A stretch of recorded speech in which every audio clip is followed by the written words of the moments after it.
Is it okay to book more days than you plan to use at a campground? What are some of the best campgrounds in the country to view the night sky? And our trip to Chattanooga, Tennessee. This is RV Miles.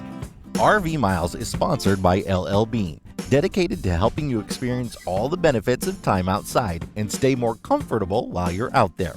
From soft and breathable activewear designed to do it all, to just right layers perfect for changing weather, to sun-smart clothing that blocks the sun's harmful rays. Every LL Bean product is made with comfortable time outside in mind. Visit llbean.com to shop now.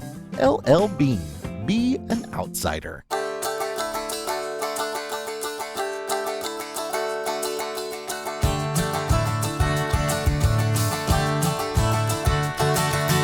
Welcome to episode 191 of RV Miles. I'm Jason. And I'm Abby, and we are two full-time travelers who, along with our boys, Jack, Ethan, and Henry, are crisscrossing North America on one epic road trip.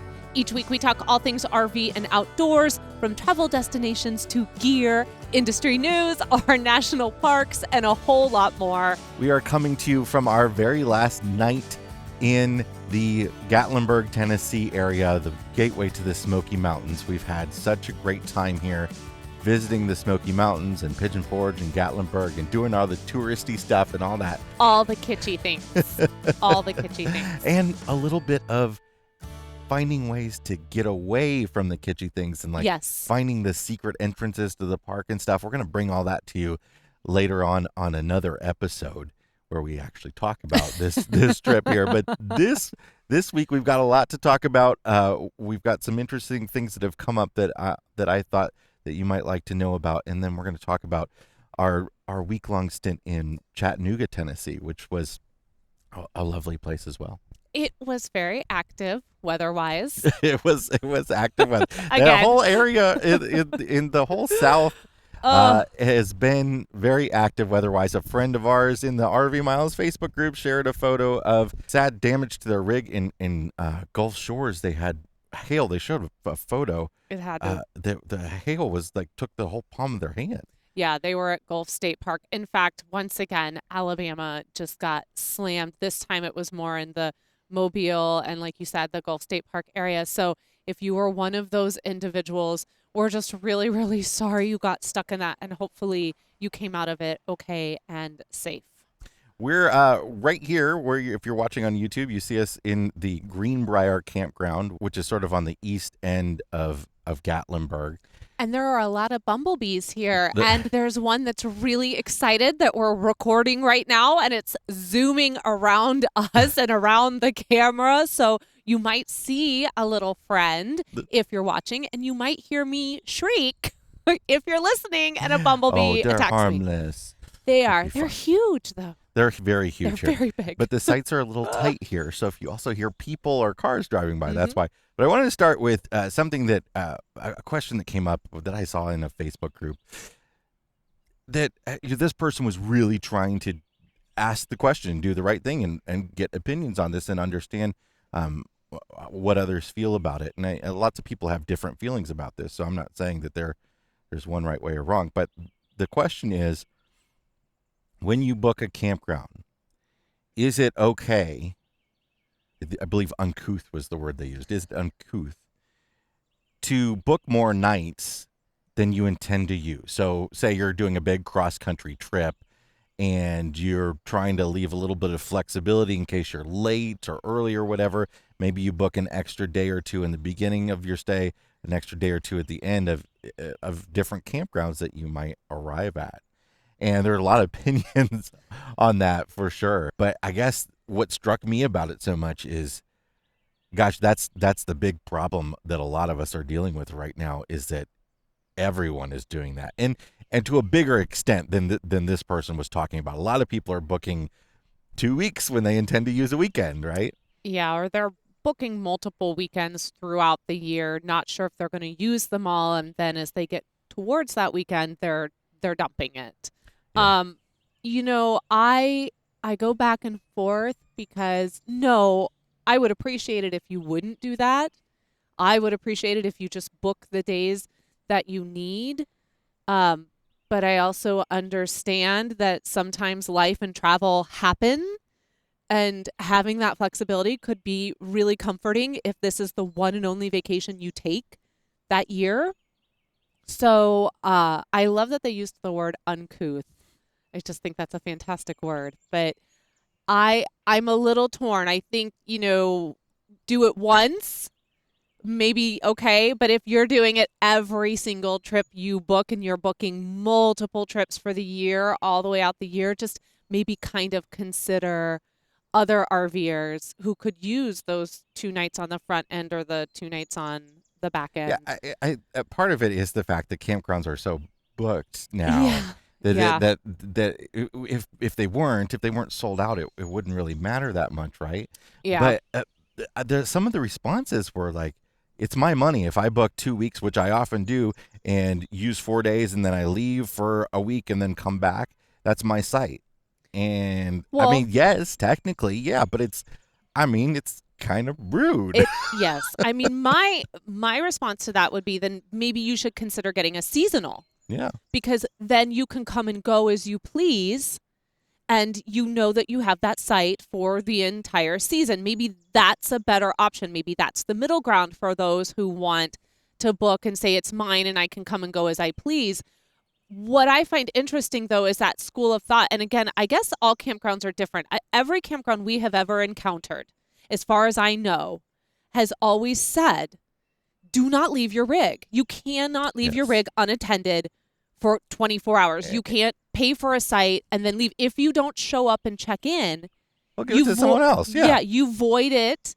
You lose your deposit or however much as it says in their cancellation policy, and they're going to book that site to someone else. Yeah. So I'm not sure where these individuals are camping.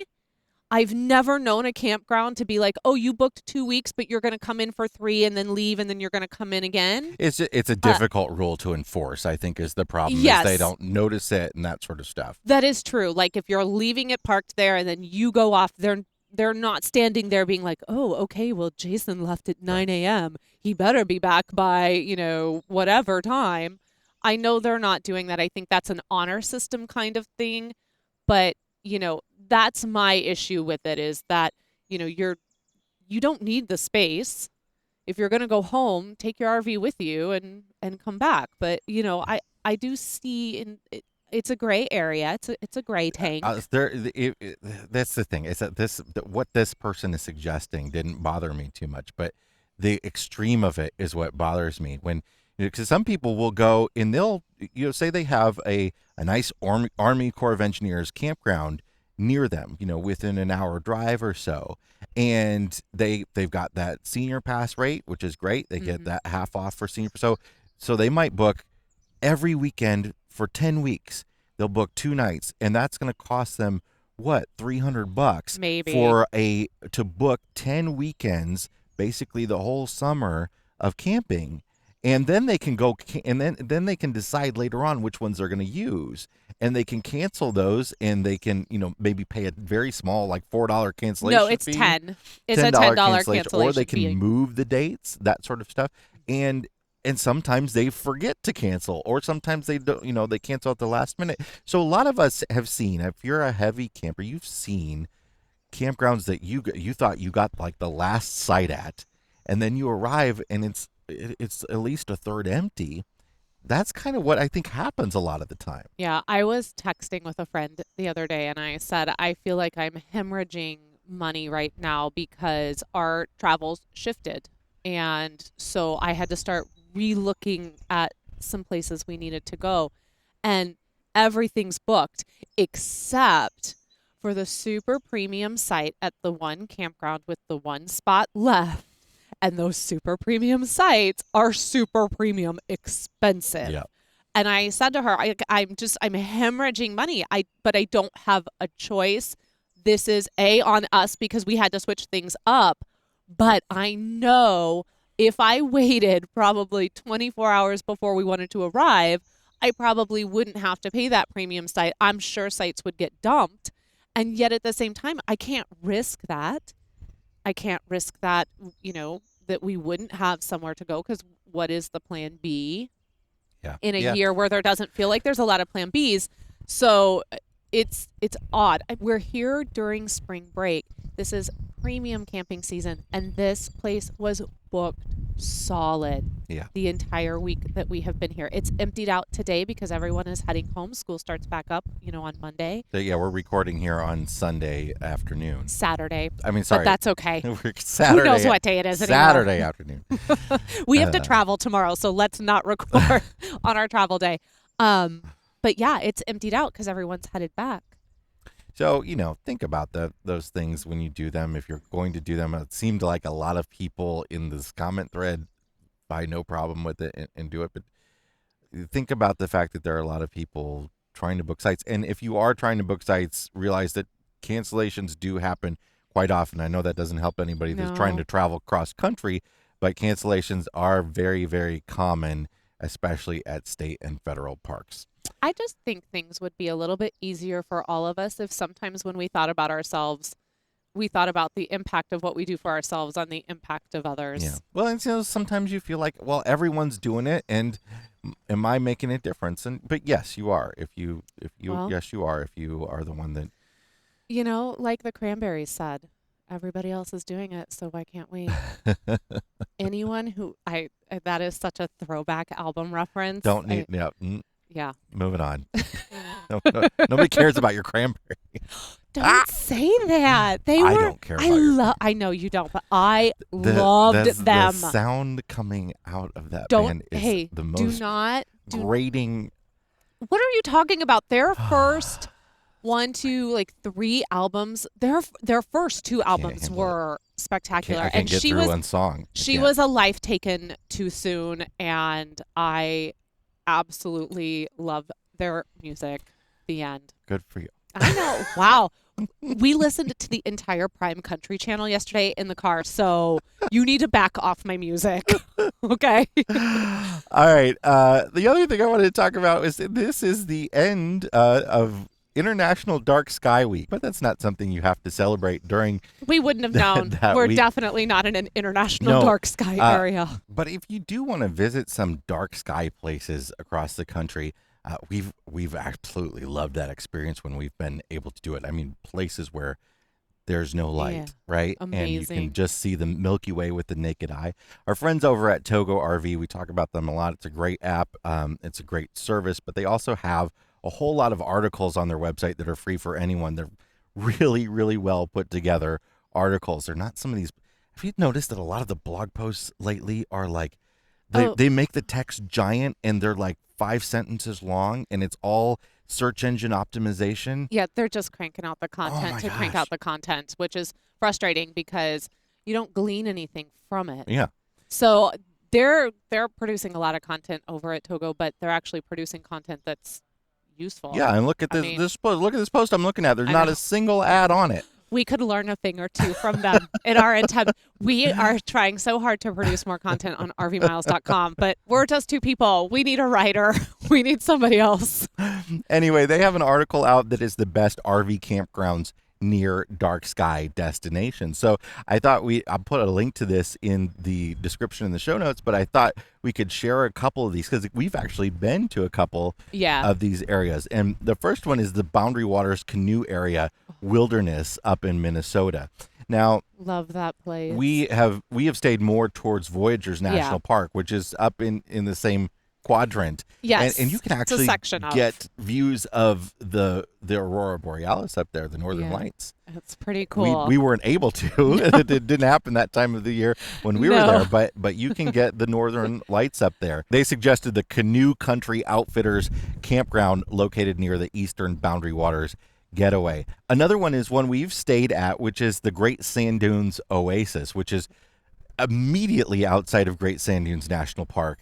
It's like it's at the border of the national park. It is the most no frills, cram 'em in type campsite. But what you get visually makes it all worth it. And then not far from there is some boondocking. Yeah. Which that is to me that boondocking spot that we went to.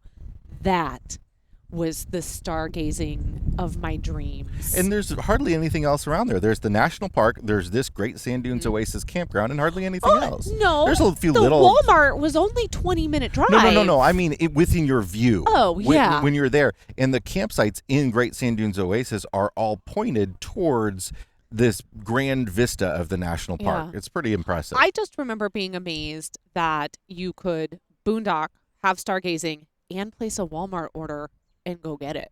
Like, that was amazing. We talked about this on a previous episode that would have come out sometime around summer 2020.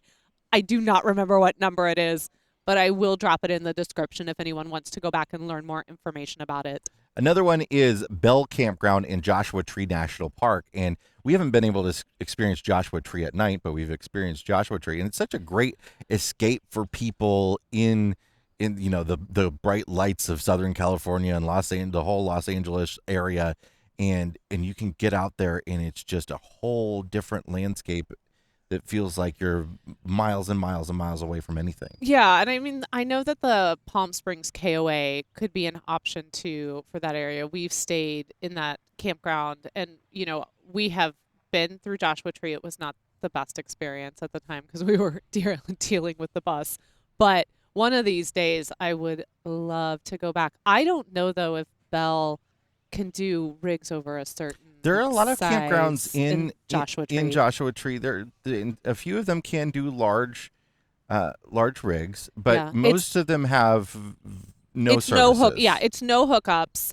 There's no service in the park, so that's why if those are things that are really important, especially if you're working from the road, that Palm Springs Joshua Tree KOA could be a nice alternative for you. But these are all dark sky certified destinations, and you can check it out over on Toga RV. Again, we'll link to it in the description. The article is by Stephanie Vermillion. Nice article, Stephanie. Yeah. Thank you. Okay, we're going to take a break, and when we come back, we're going to talk about Chattanooga, Tennessee. Choo-choo. Be right back. Electrical surge protection is one of the cheapest insurance policies you can provide for your RV, and the Power Watchdog Smart Surge Protector, made by Hughes Autoformers, beats the competition with field replaceable surge modules. With other brands, when the surge protector takes a large surge or a spike, you have to throw it away. The Power Watchdog can be brought back to life with one small, affordable part you can replace yourself. It's the last surge protector you need to buy. Use the coupon code RVMiles, all one word, for 10% off your order at HughesAutoformers.com. That's RVMiles for 10% off at HughesAutoformers.com. Outdoor enthusiasts of all stripes will enjoy Pelican gear on their adventures. Hard-sided Pelican Elite coolers are all made in America and are available in a wide number of sizes. Get a 20-quart for short day trips, a 50-quart for week-long adventures, or a wheeled 45-quart to keep the fun rolling along. Pelican backs all their hard-sided coolers with a lifetime warranty, too. RV Miles listeners can get a free Day Venture tumbler when they visit elitecooler.com/RVMiles and spend over $100. It's time for the answer to last week's brain teaser, which went like this. Decapitate me, gruesome, decapitate me and all becomes equal. Then truncate me and I become second. Cut me front and back and I become two less than I started. What am I? And the word is seven. If you decapitate seven, it becomes even, which is equal, synonym. If you truncate it, it becomes Eve, which in the Bible is the second person. And if you cut it front and back, it becomes two less than it started. It becomes V. You get rid of the letters in the front and the back. You just get V, which is the Roman numeral 5, which is two less than 7. And this is a brain teaser that nobody ever was going to get, was it? I feel it's like, a little too... do you all hear what I live with? Oh, you love this brain teaser too. You love it. All right, it's time to talk about our journey into Chattanooga, Tennessee. Chattanooga is a cool place because it's on major routes across the South, and it's near several states. You know, it's in the southeastern corner of Tennessee, and then you've got Alabama and Georgia right there. It's all very convenient to that whole area, and we've passed through several times in the past, but never stayed, or we boondocked a night at a Cracker Barrel or something like that. But this time we got to actually stay and experience a bit of Chattanooga. A week is a week's sometimes a short amount of time for us because we're working Yeah. and we don't always have a ton of time to do things, but we did get to do a few fun things. We did. I would have liked to have stayed longer. We stayed at, I think let's start though, if you don't mind, with the campground we stayed Hmm. at because we were really enchanted with this campground. It's the Chester Frost Park campground, It's a which is county park. it's a county park. And it just had this, you're going to be packed in. Let me be frank about that. You're not going to have a big, wide open space. But while we were there, again, it was very evident that camping season was starting for so many, and there was just this really wonderful community vibe. And also, it still felt really tucked back and away from town. It's just on the outskirts of Chattanooga, and our site, there's water and electric, no sewer, but there's plenty of dump stations. Our site had this nice little, like just like little grassy area right above it, a hill that looked out onto the frisbee golf area. Frisbee golf is very, very popular there. Like there Yeah, were that we very always see popular. frisbee golf courses at county and state parks, No one's and ever no using one's them. using them. This one was used constantly. And they had gear that was like, this is not my first time No, playing I mean they're carrying frisbee golf. golf bags full of Yes. frisbees. So frisbee golf was a big deal. And then there's a pavilion, there's playgrounds, there's rangers on site. You're right there on a dammed lake. Tons of fishing. There's docks that go out. People have their boats out. It feels very much like a community campground. And yet at the same time, absolutely a campground I would pick for my vacation.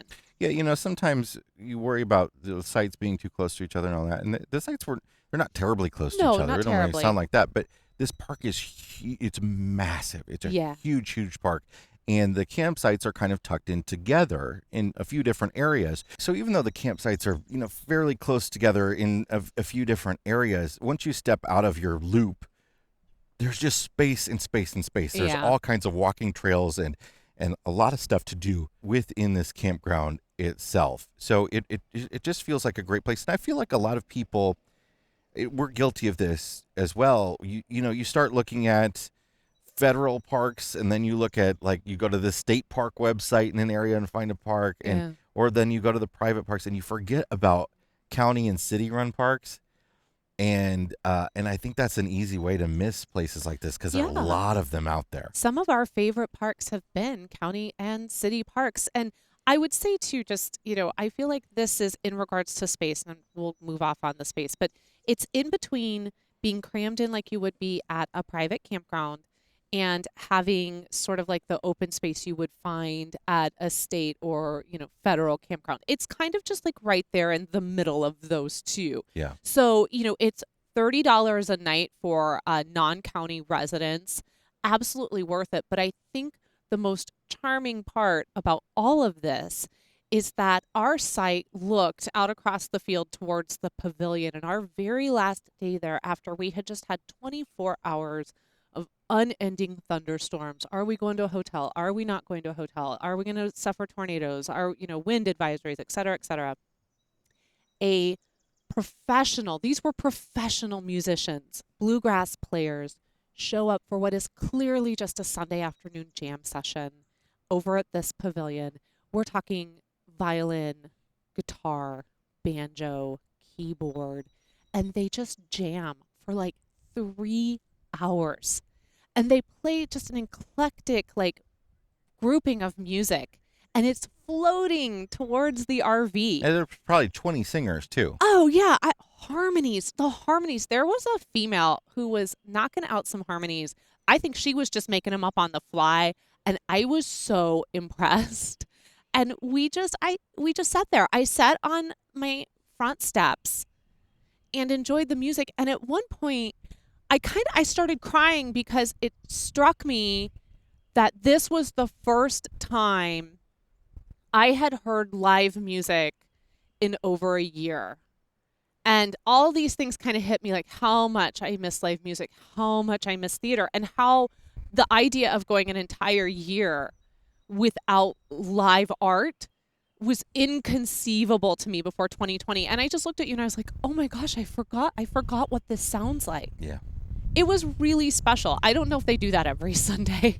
We've been to a but, lot of campgrounds you where know? like there's just these random music group jam sessions that happen on Yeah. the weekend, and that's Oh, always fun. that's why our campground will have something like that because it's so special. And I know that so many people in the campground enjoyed it. So great park if you want to go to Chattanooga, Chester Frost. All right, so we did eat at one place that we want to talk about, which was Yes. called Choo Choo Barbecue. Because how could you not eat at a barbecue place? And it must be choo choo. And what's great about this place is I think it's the closest barbecue place to this campground. Yes. And it was Yeah. it was very good. We're really enjoying.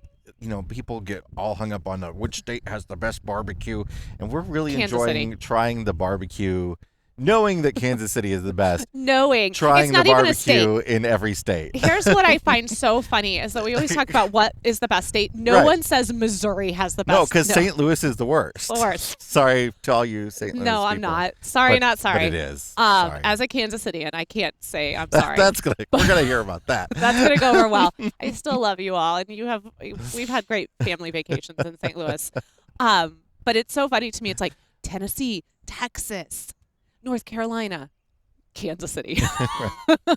Right. So this was a great little barbecue place. I had beef brisket nachos. They were the jam. They were so good. The traditional barbecue. Yeah, food that look, you have. as you do.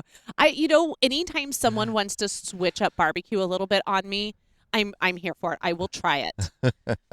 All right. So then the big thing that we actually did in Chattanooga was Was the 2 trips I took to Target? Is that where you were going with that? Where I was gone for like where you 3.5 were hours gone for each 3 day? hours at a time. No.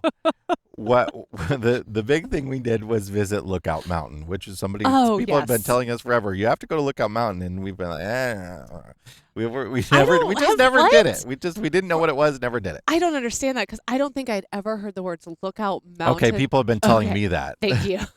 Thank you.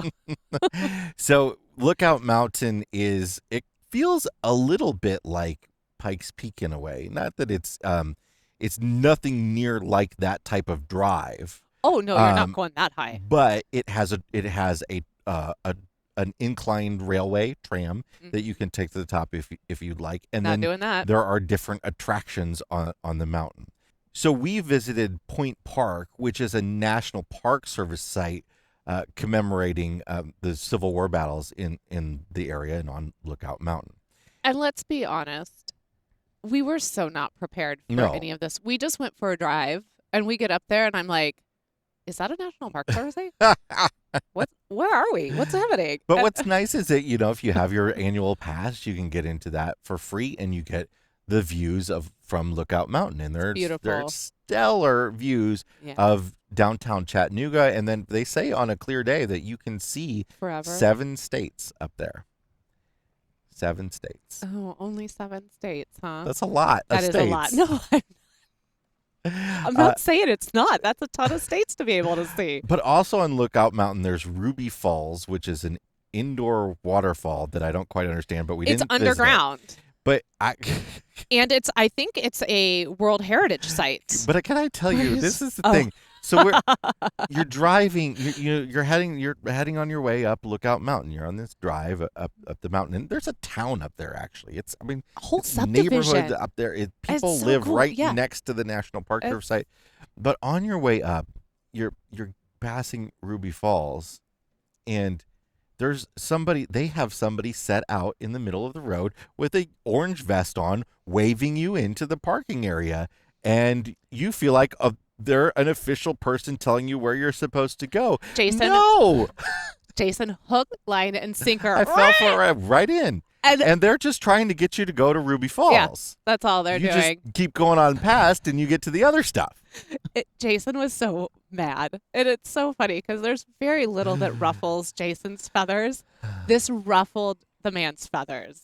He was like, "How dare you bring me into here? I don't even want to come to this place. How do I get out of here?" It literally made me not want to go back to it. I'm sure it's wonderful.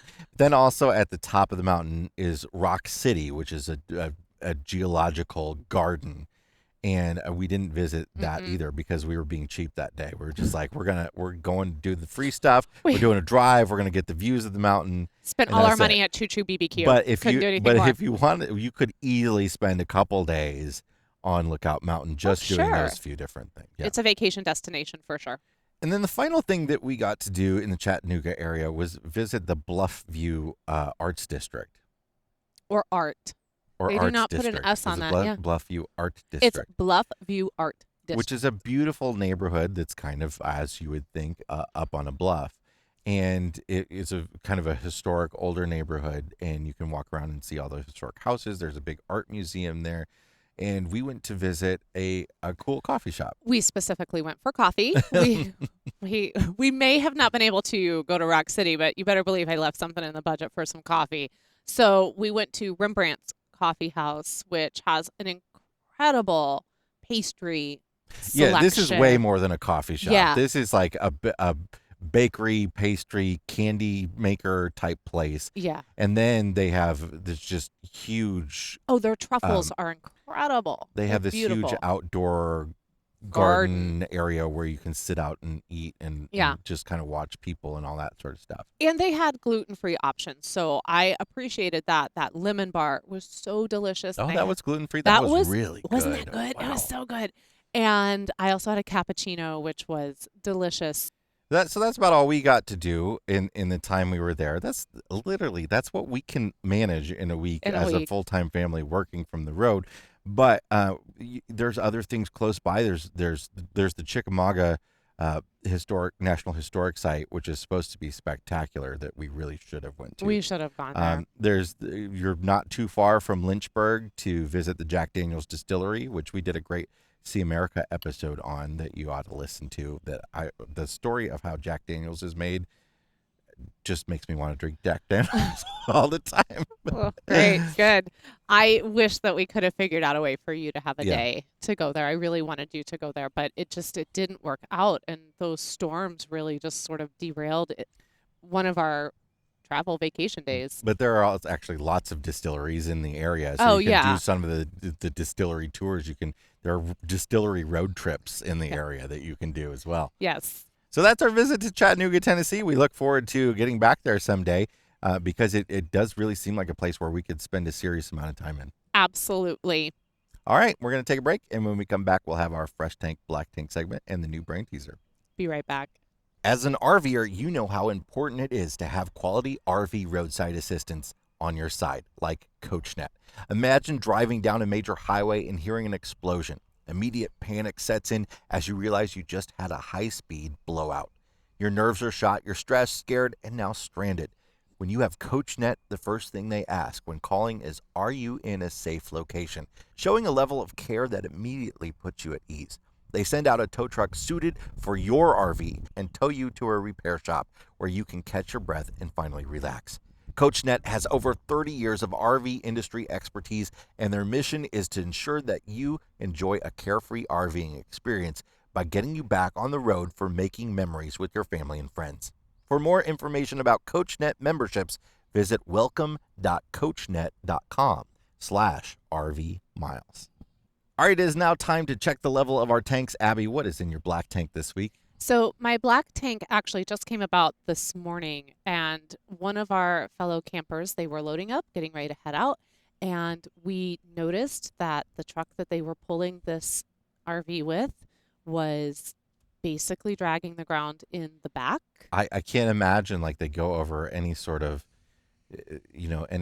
small hill entranceway, anything like that hitch isn't scraping the ground. And this is not a black tank towards this RV owner. They were clearly new RV owners as well. It was very obvious that this was probably their maiden voyage.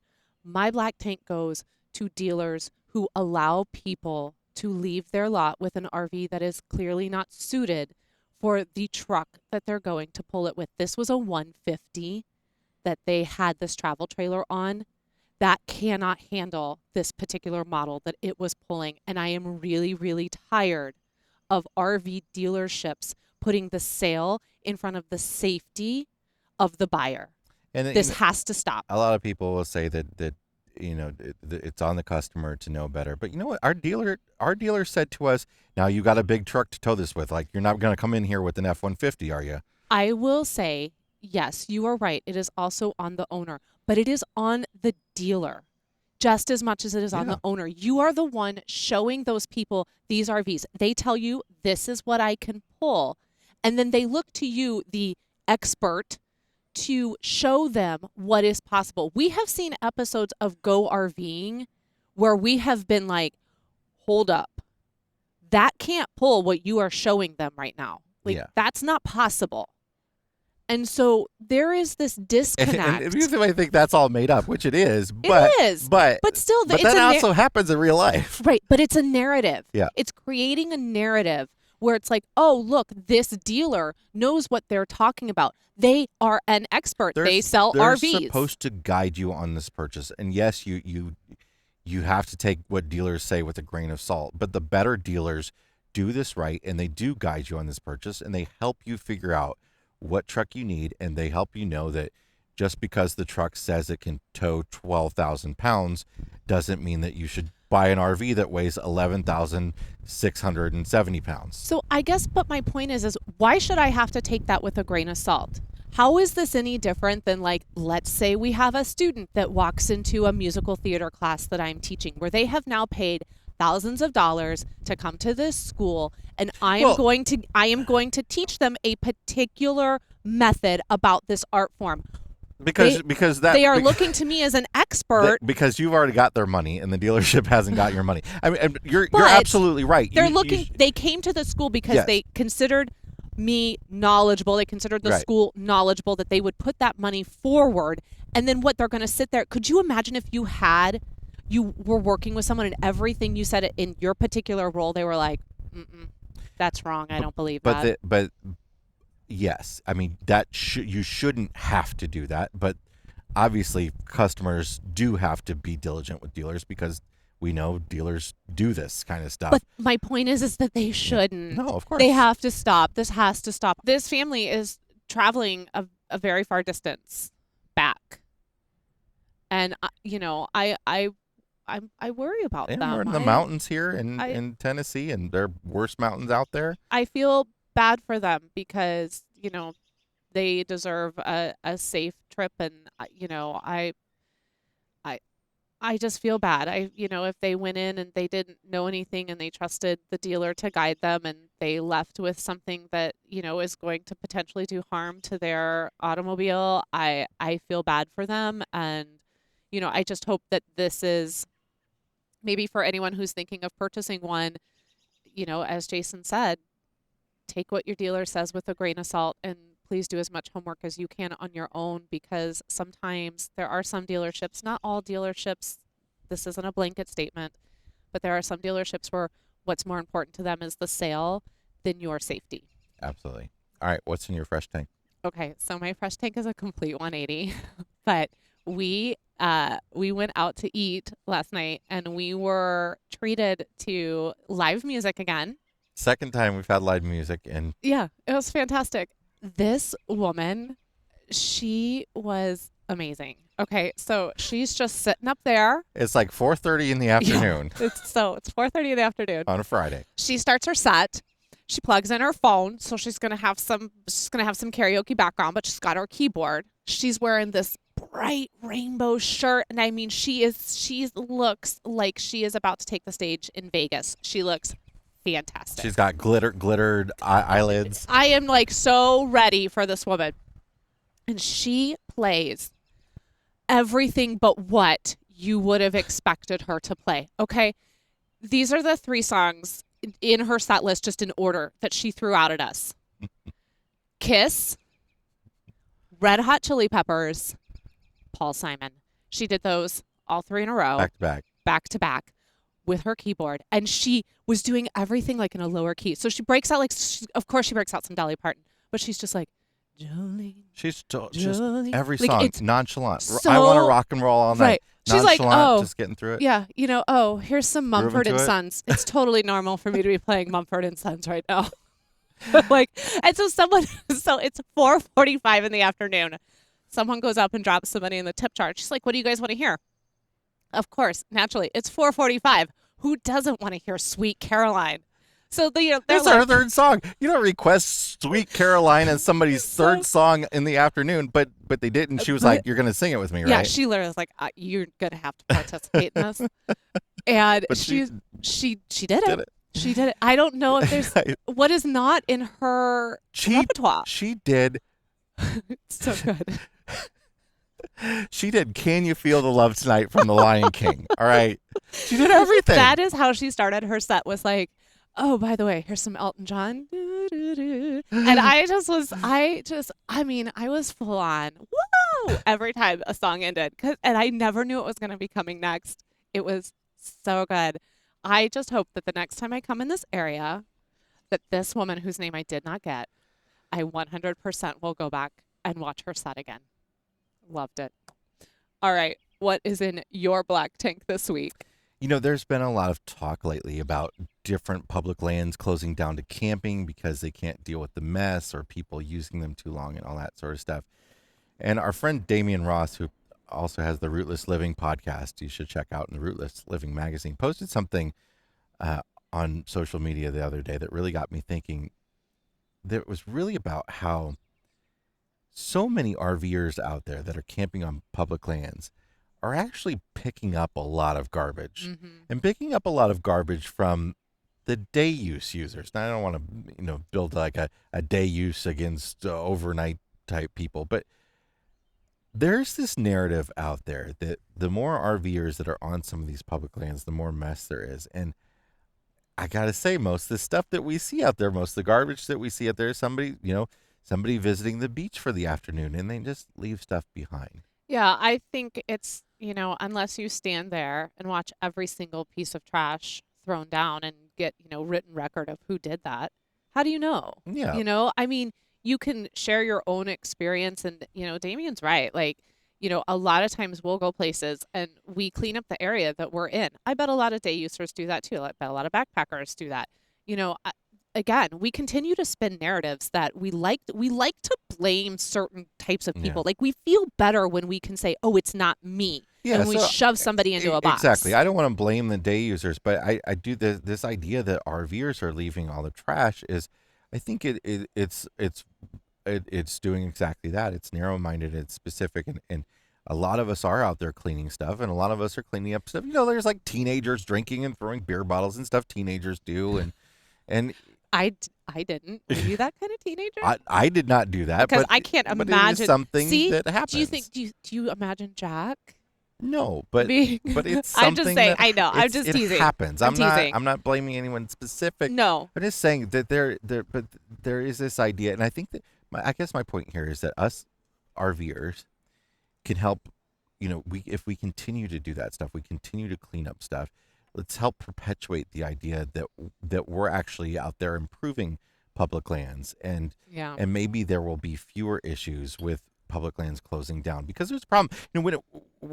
I put in a news video recently, or it was also on the news podcast about BLM areas closing down, Bureau of Land Management, outside of the Reno, Nevada area.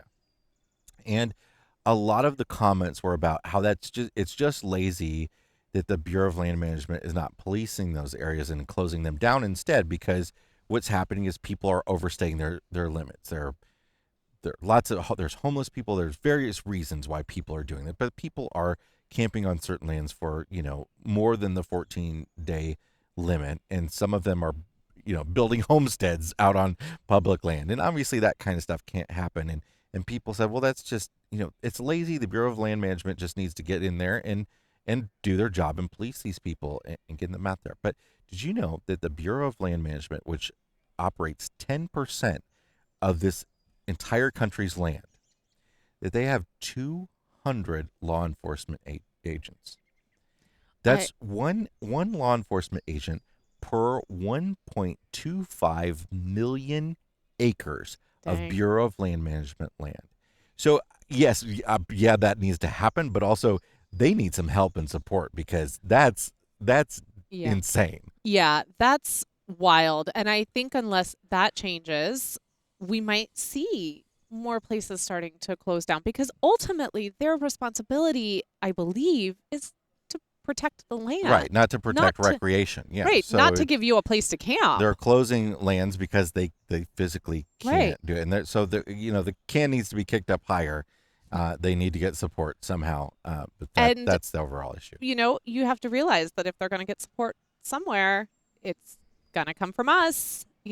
That's the thing. You can't ask for more law enforcement and then say, but I don't want to pay for it, unfortunately. And I'm sure I'm going to get yelled at for that. But it is what it is. Moving on. What is your fresh tank this week? My fresh tank is in areas like this where we are, in Gatlinburg, Tennessee, which is a zoo. Let's be honest. It is a very popular, busy tourist destination. Is restaurants on the outskirts of town. Oh yeah. We have had we stopped by a restaurant in Pigeon Forge, and they had a 2-hour wait, and their parking lot was half empty. And then we went to another one that was an hour and a half late, and we just gave up and we drove to the outskirts of town. And then we did this a couple more times where you go to the restaurants that aren't on the strip, and especially if you go to them like we did at 4:30 in the afternoon to see ladies singing. I miss her already. You get to experience some still decent, good places, sometimes better places, sometimes more affordable places that aren't super kitschy, and be with the locals and stuff. And it doesn't take much. I guess my point is sometimes it means driving 10 minutes out of the way instead of paying $15 to park in downtown Gatlinburg and going to the subway that's 2 stories. Hey, you don't have to convince me. I got some musical entertainment doing that. So that's my fresh tank. So let's wrap this episode up with a brain teaser. Yeah, because it's raining on us. It's raining now. It's raining on my computer, so hopefully it's fine. Yeah, it's raining on the camera equipment. It's going to be fine. Everything's fine. We're fine. One company had 2 factories in different parts of the country that were making the same style of shoes. In both factories, workers were stealing. How, without using any security, could that company stop the stealing?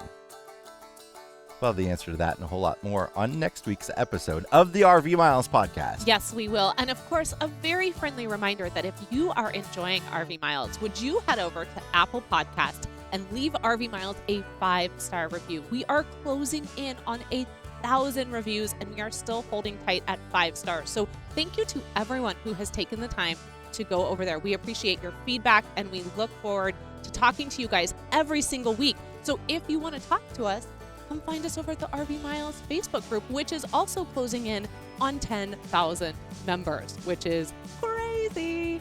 RV Miles is all across social media: Facebook, Instagram, YouTube, TikTok. And until next week, be safe, be well, and keep logging those RV miles, just hopefully not in the rain. Bye, everybody. Bye.